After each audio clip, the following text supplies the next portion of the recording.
warahmatullahi wabarakatuh. Saya Kaki Kartajik. Senang sekali hari ini bisa bertemu kembali di bulan suci Ramadan. Yang bulan yang sangat mulia. Terus kita menebarkan manfaat kepada orang lain.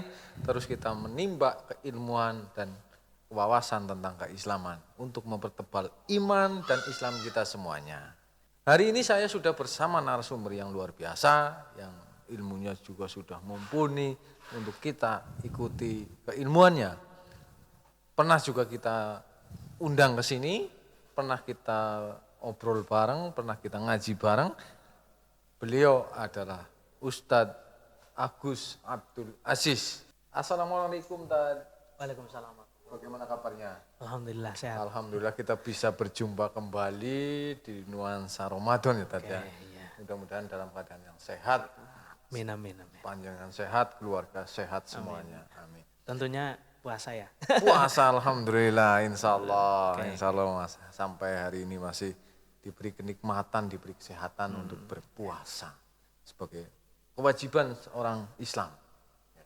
Hari ini kita akan membahas sunah-sunah berpuasa dalam bulan suci Ramadan, biar kita menambah pahala, tidak hanya kewajibannya saja, tetapi sunah-sunah ataupun pahala-pahala tambahan di dalam beribadah kewajiban kita peroleh dan kita menjadikan tambahan-tambahan pahala. Terkadang kita berpuasa hanya mengepentingkan ataupun mengandalkan kewajiban-kewajiban kita saja sebagai umat Islam. Nah, padahal ada kemudian sunah-sunah yang bisa untuk menambahkan pahala di dalam bulan Ramadan. Kira-kira apa saja yang kemudian bisa kita lakukan untuk menambah pahala-pahala di bulan Ramadan, tentu dalam koridor sunah-sunah dalam berpuasa tersebut. Oke, untuk sunah-sunah berpuasa di bulan suci Ramadan ini tentunya kita perlu sekali untuk melaksanakan sunah-sunah tersebut ya, untuk menambah amal ibadah kita supaya lebih berkualitas. Betul. Kayak yang pertama adalah kita menyegerakan berbuka. Menyegerakan berbuka puasa. Tentunya ketika kita mendengar adzan maghrib ya, kita sudah di zaman digital ini kita banyak sekali media-media yang mengekspos adzan maghrib, kayak ada jadwal sholat dan sebagainya. Betul. Ada itu namanya jam digital dan sebagainya digital, itu. Itu kan sudah masuk waktu sholat maghrib, maka kita harus segera berbuka puasa. Artinya menyegerakan berbuka puasa ya tentu dalam waktunya ya tadi. Iya, dalam waktunya. Jangan kemudian menyegerakan berbuka puasa disalahartikan tadi. Ya. Nanti belum waktunya buka, ini menggunakan tadi diajari oleh Ustadz Abdul Aziz menyegerakan buka puasa. Jam 12 jam 12 siang kita buka puasa, segera buka itu jangan sampai ya tadi. Jangan sampai. Ya, artinya tetap menyegerakan buka puasa itu tentu dalam waktunya, dalam waktunya berpuasa. Itu juga hari ini harus hati-hati Itu di media-media sosial itu kadang-kadang ada orang-orang ngeprank itu tadi. Betul. Jam setengah 6 ada orang nabuh, padahal kentongan yang lain apa gitu langsung menyegerakan langsung kita makan Artinya itu juga tidak boleh karena pasti ketika mendengarkan kentong ataupun beduk langsung berubah gini, kapan kita baca doanya gitu ya. Tentunya ya diawali dengan membaca doa. Itu juga masuk ke dalam sunah-sunah puasa. Tentunya yang orang umum merasakan itu, Kaki Kartaji. Yang orang merasakan itu biasanya kalau sudah kentong maghrib kemudian adzan dan itu memang sudah masuk waktunya. Tapi seakan-akan mengkolah begitu. Nanti. Nah, itu sebenarnya bisikan setan. Iya. Jadi sebelum maghrib kita pengen segera berbuka, tapi setelah adzan nantilah begitu biasanya. Itu pengalaman saya. Artinya pengalaman saya begini. Kalau pagi sampai siang, habis duhur lah, ukurannya duhur, lama sekali. Tapi kalau sudah jam 3, jam 4, itu rasa lapar dan dahaga kan hilang. Iya. Itu saya. Tapi kayaknya Umum itu. Umum. Seandainya kok kemudian di batasan buka puasa kok jam 7 juga kuat kalau sudah sudah sore kan. Itu yang kadang-kadang juga tidak boleh ya Tat ya. Tidak boleh.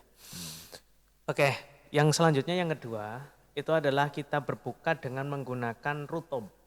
Apa itu rutub? Tat? Rutub itu adalah Tahu, Tat.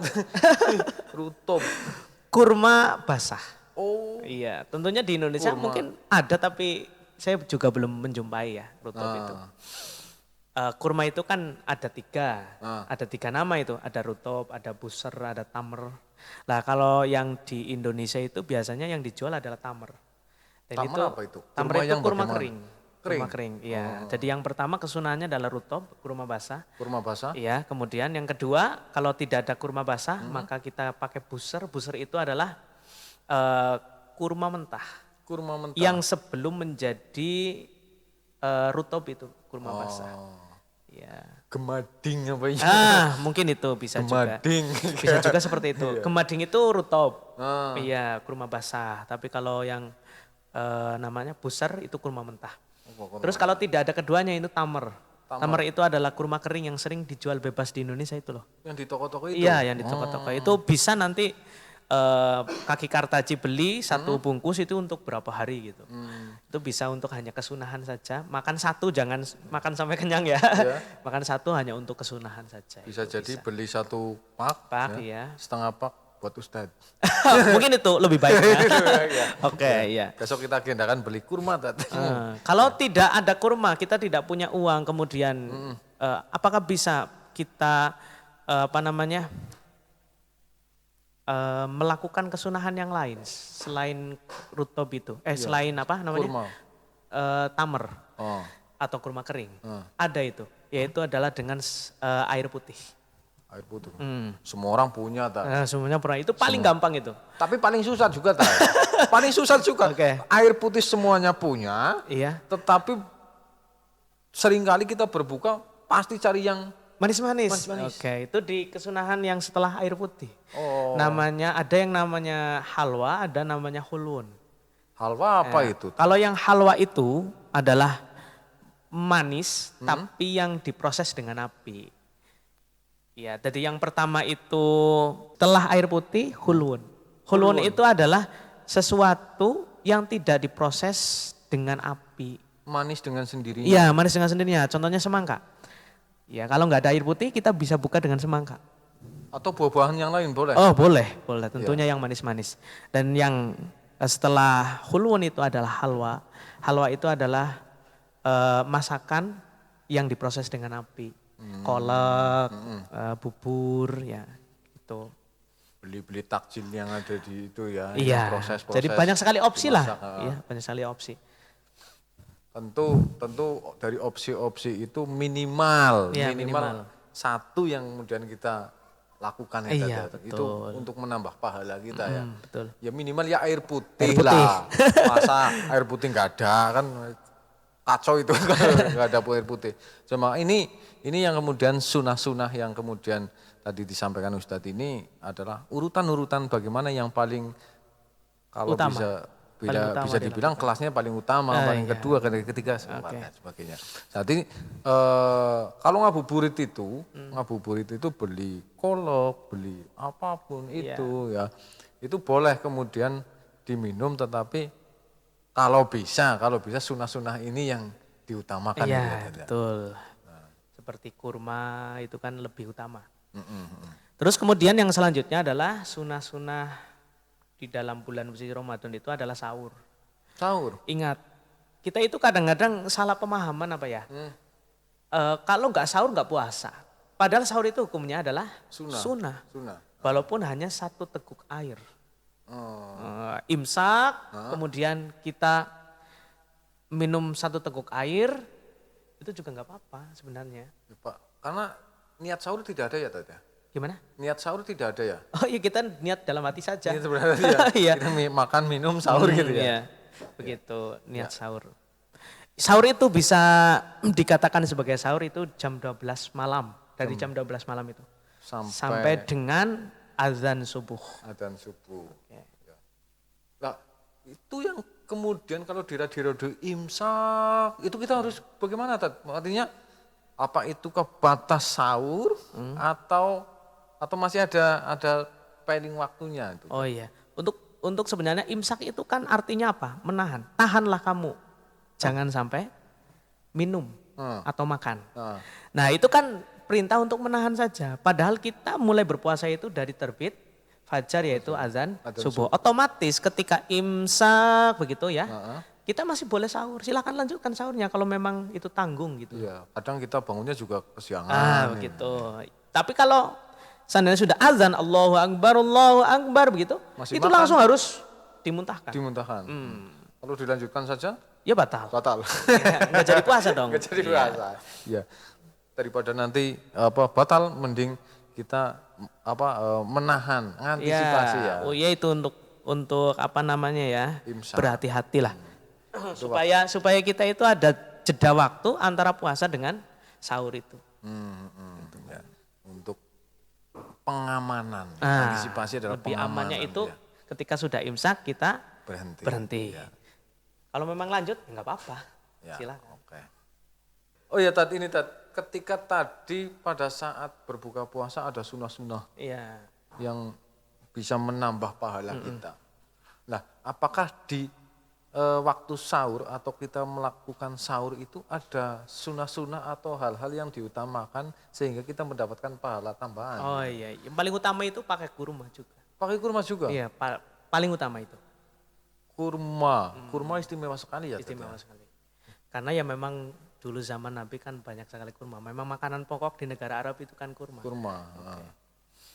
Selain kurma ada lagi apa? Itu yang paling utama. Paling utama. Kalau yang lain berarti ya mungkin Sunah-sunah. air putih sunah-sunah yang lain. Tetapi itu masih tetap terhitung sunnah ya. Tetapi ketika kita sunnah menggunakan kurma itu lebih utama. Paling utama itu kurma. Kan sahur itu juga sunnah kan. Iya. Otomatis 1 teguk air itu juga sunnah. Sunnah sudah. Cuma kurang utama. Iya. Utamanya pakai kurma memang. Artinya ketika utama itu secara kelas juga berbeda ya. Tapi jangan makan kurma saja ya. Iya. Kurma hanya untuk kesunahan saja, nanti makannya ya nasi seperti biasa kita Nanti masyarakat kelaparan Indonesia. jadi tidak puasa malah repot Begitu, ya. Itu maksudnya. Alasannya apa? Lapor karena sahurnya pakai kurma saja kan itu malah jadi bahaya. Iya, betul. Melakukan sunnah meninggalkan kewajiban juga tidak. Oke. Terus sunnah yang selanjutnya yang keempat adalah mengakhirkan sahur. Mengakhirkan sahur. Oke, mepet. Mepet dengan waktu imsak apa dengan waktu subuh tadi? Waktu imsak. Waktu imsak. Iya, jangan waktu subuh nanti kemepetan. Kalau sudah imsak saja itu sudah mepet banget subuh kan? Iya. Iya, jadi mepet imsak nanti kita dapat sunnah mengakhirkan sahur. Oke, kalau buka kita disunahkan untuk menyegerakan, tapi kalau sahur kita disunahkan untuk mengakhirkan. Iya. Biar energi kita juga tetap masih Fit. ya, Iya. sampai dengan siang hari. Jangan nanti kita kemudian walaupun terhitung sahur mulai jam 12, sahur jam 1, Oke. ya tidur, bangun, lapar tadi. Oke. gitu ya. Tat. Itu iya. Iya. Nanti kemudian akhirnya mengganggu kehusuan dalam beribadah puasa. Kalau misalkan kita makan pada saat mendekati imsak, itu kan kira-kira ya energinya masih fit gitu. Oh iya, tadi kita kembali ke ada pertanyaan yang kemudian di khalayak masyarakat ini menjadi belum jelas ini, butuh penjelasan lebih detail. Itu terkait pada saat berbuka puasa.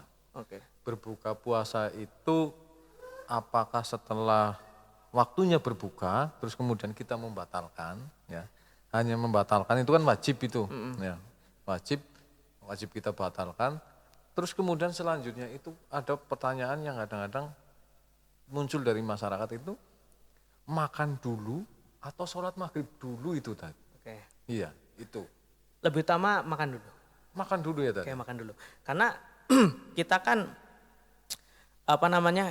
mengejarnya khusyuk dalam sholat, bukan khusyuk dalam makan. Iya, betul. Oh iya, kita makan dulu, nanti sudah kenyang, baru kita sholat, supaya sholat kita khusyuk. Tidak teringat makanan berbuka puasa. Betul. Iya ya. Iya. Mending makan ingat sholat Iya. daripada sholat ingat, Ingat makan. makan gitu. Ya, Oh, iya. iya. Kalau makanan sudah dihidangkan, Hmm. kemudian datang waktu sholat, maka kita disunahkan untuk makan dulu. Hmm. Ya, kalau kita sholat dulu maka hukumnya makruh nanti. Oh begitu ya Dad ya. makruh. Artinya, ini yang kemudian teman-teman semuanya yang menjadi perselisihan pendapat ataupun perbedaan pendapat ya antara sholat adalah wajib, makan adalah bukan wajib kan gitu Dad. Tetapi pada dasarnya ketika saat bulan berbuka puasa, ketika makanan sudah dihidangkan lebih utamanya adalah makan dulu. Karena dikhawatirkan pada sholat maghrib terganggu kehusuannya karena mengingat makan. Nah, gitu ya Dad ya. Ya, gitu. Terus kesunahan yang selanjutnya adalah berdoa sebelum kita berbuka puasa. Nah, itu juga masuk ke dalam Niat berbuka ya Dad. bukan ya? doa. Oh ya doa ya. Allahumma lakasum Allahumma lakasumtu. wa bika amantu dan seterusnya itu yang pastinya sudah hafal. Ya, itu yang kemudian. Itu juga dihukumi sunat. Ketika kita berdoa sebelum berbuka puasa berarti kita mendapatkan pahala. Ya. Artinya ketika kita dalam bulan Ramadan itu sunah-sunah beribadah, kewajiban beribadah itu sangat banyak sekali. Banyak sekali. Hanya melakukan doa terus kemudian kita minum air bening saja menjadi kesunahan ya Dad ya. Ini luar biasa, bulan yang sangat mulia, bulan penuh berkah, sangat sia-sia ketika kita lewatkan dengan tidak baik. Iya, betul. Yang selanjutnya yang terakhir yang akan saya sampaikan di sini, sunah-sunah ketika di bulan suci Ramadan itu ada memperbanyak tilawatil Quran atau membaca Al-Quran. Saya itu di pondok pesantren itu 1 hari 5 juz.